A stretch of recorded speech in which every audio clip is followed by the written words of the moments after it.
జై శ్రీరామ్. సనాతన ధర్మం గురించి, సరైన విజ్ఞానం గురించి, సరైన ఈ భూమి గురించి ఋషులు, మహర్షులు, యోగులు, సిద్ధ పురుషులు, వివేకానంద స్వామి చరిత్ర ఏమిటి, అసలు ఈ దేశంలో భక్తులు చనిపోయిన వాళ్ళని కూడా, విష్ణు భక్తులైతే, శివ భక్తులైతే, చనిపోయిన వాళ్ళని కూడా యోగులు, ఋషులు, మహర్షులు బతికించారు. ఇంత జ్ఞానం, ఇంత తపశక్తి, ఎంత ఉంటే అసలు వివేకానంద స్వామి చరిత్ర చదివితే మన దేశం గురించి అర్థమైపోయింది. రాజిత్ దీక్షిత్ గురించి ఆయన వెతికి రాసిన పుస్తకాల గురించి తెలుసుకుంటే మన దేశాన్ని ఎన్ని రకాలుగా కొల్లగొడుతున్నారో, ఒక మతం నుంచి ఒకటి వేరే రకంగా డబ్బు, ఆస్తి, మన దేశ సంపద ఎంత దోచుకోబోతున్నారో పింటూ అర్థమైపోయింది. సరే, మన భారతదేశం సంస్కృతి మంచిది కాదని కొంతమంది పాస్టర్లు వీళ్ళందరూ డబ్బు కొట్టుకుంటున్నారు కదా. సరే, ఓకే. పరిశుద్ధ గ్రంథం అంటే ఏమిటి? 100లో ఒక 0.01% కూడా ఏ తప్పు ఉండకూడదు. అందుకని దానికి బైబుల్ పరిశుద్ధ గ్రంథం అని పెట్టుకోవాలి. కానీ అసలు ఆ బైబుల్ బుక్ తెరిచి చూస్తే మనకి ఏం కనబడుతుంది? 100కి 99% అంత బురదే. అంటే అంతా ఒకరిని దోచుకోవడం.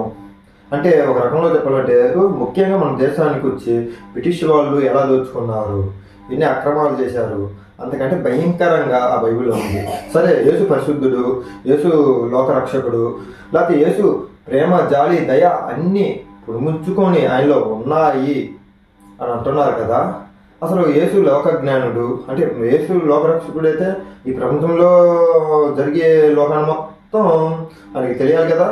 సరే, ఇప్పుడు బైబిల్ మనం తెరిచి చూస్తే మార్కు 11వ అధ్యాయం 12వ వచనం చూసుకోండి. మరుసటి రోజు బేతిని నుండి వస్తుండగా ఆయనకు ఆకలి వేసింది. దేవుడికి ఆకలి ఎక్కడైనా వేస్తుంది? వీళ్ళు మన రాముడిని, కృష్ణుడిని అది ఇది అని అంటారు కదా. సరే, ఆయన ఎందుకు దేవుడికి ఎక్కడైనా ఆకలి వేస్తుంది? ఆయన లోకరక్షకుడు అనే పాస్టర్లు అంటున్నారు కదా. సరే, ఆయనకి ఆకలి వేసింది. కొంత దూరంలో ఆకులున్న అంజూర చెట్టు ఆయనకు కనిపించింది. ఒక అంజూర చెట్టు ఆయనకు కనిపించిందంట. ఆ చెట్టుకు పండ్లు ఉన్నాయేమో అని చూడడానికి దగ్గరికి వెళ్ళాడు.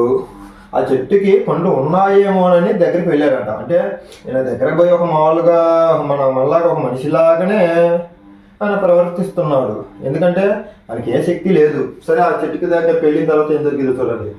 కానీ అది పండ్లు కాసే కాలం కానందు వల్ల ఆకులు తప్ప పండ్లు కనిపించలేదు. అంటే కాలం కాసే ఒక అంజూర చెట్టు మనమే ఉన్నాము. మన ప్రదేశంలో, మన ఊర్లలో అయితే, పక్కన అడవులలో అయితే, చిన్న అడవులు అయితే ఏ కాలాన ఏ పండ్లు కాస్తాయనేది మనకి చిన్న నాలెడ్జీ అనేది ఉంది. అంత ఆయన లోకరక్షకుడైన యేసుకి ఆ నాలెడ్జీ కూడా లేదు. కానీ అది పండ్లు కాసే కాలం కానుందు వల్ల, అంటే ఆ కాలం, ఆ వాతావరణం అనేది, ఆ ప్రకృతి అనేది అది దానికి రాకపోతే పండ్లు ఎలా కాస్తాయి? అంత జ్ఞానం కూడా ఆయనకి లేదు అని మనకి తెలిసిపోతుంది. 14వ వచనం చూసుకోండి. ఆయన ఆ చెట్టుతో ఇంక నుండి ఎన్నడూ ఎవరు నీ పండ్లు తినరు అన్నాడు. అంటే అది ఒక శాపం టైపు ఇచ్చాడు. ఇక నుండి నీ పండ్లు ఎవరు తినరు అని ఆయన అన్నాడంట. సరే, మత్తాయి 21వ అధ్యాయం చూసుకోండి. 18వ వచనం.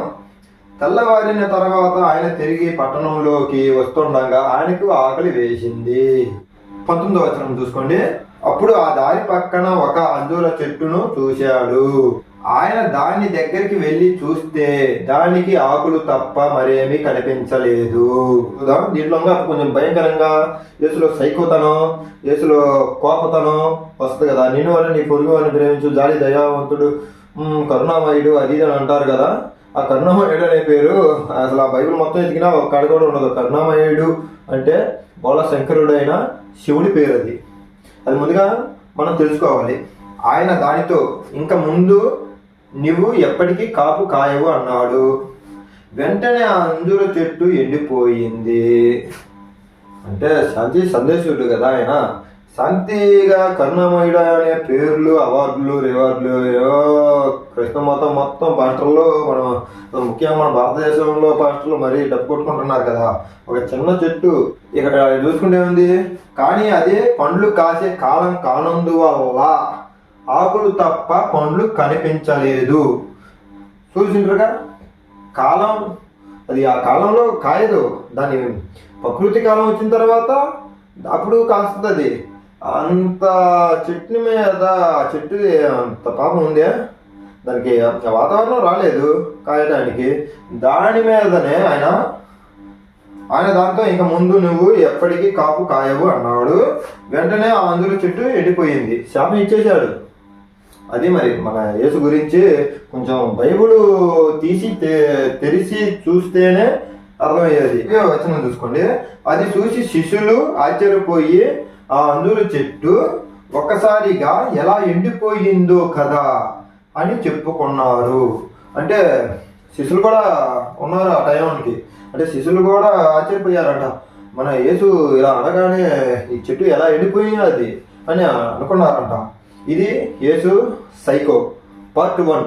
పార్ట్ 2 ఇంకా భయంకరంగా ఉంటాయి. ఇలాంటి పార్టులు యేసు బైబిల్లో వెతికి ఆయన సైకోతనం, ఆయన కోపం, ఆయన శాడిస్ట్ తత్వం ఇలాంటి ఎన్నో ఉన్నాయి. పుట్లగా రకరకాలుగా ఉన్నాయి. ఆయన భయపడిపోయేవి చాలా ఉన్నాయి. పింటూ ఇలాగ వివరంగా మీకు చెప్పటమే. జై శ్రీరామ్. వివేకానంద సనాతన ధర్మం. మన ధర్మాన్ని కించపరిచే వాళ్ళు ఈ దేశంలో పుట్టి కూడా ఈ దేశ ధర్మం తెలుసుకోకుండా అసలు వాళ్ళు ఇలా చేస్తున్నారంటే వాళ్ళకి వాళ్ళ రూట్లోనే వెళ్ళాలని నేను అనుకున్నా. అసలు బైబిల్ తెరిచి చూశా, పింటూ చదువుకొని మొత్తం రాసుకున్నా. ఇప్పటి నుంచి డైలీ 1-2 వీడియోలు వస్తుంటాయి. అసలు బైబిల్ అంటే ఏమిటి, బైబిల్లో ఏముంది అనే అసలు మీకు పూర్తిగా ఇంతవరకు ఎవరు చెప్పరు అనుకుంటున్నా.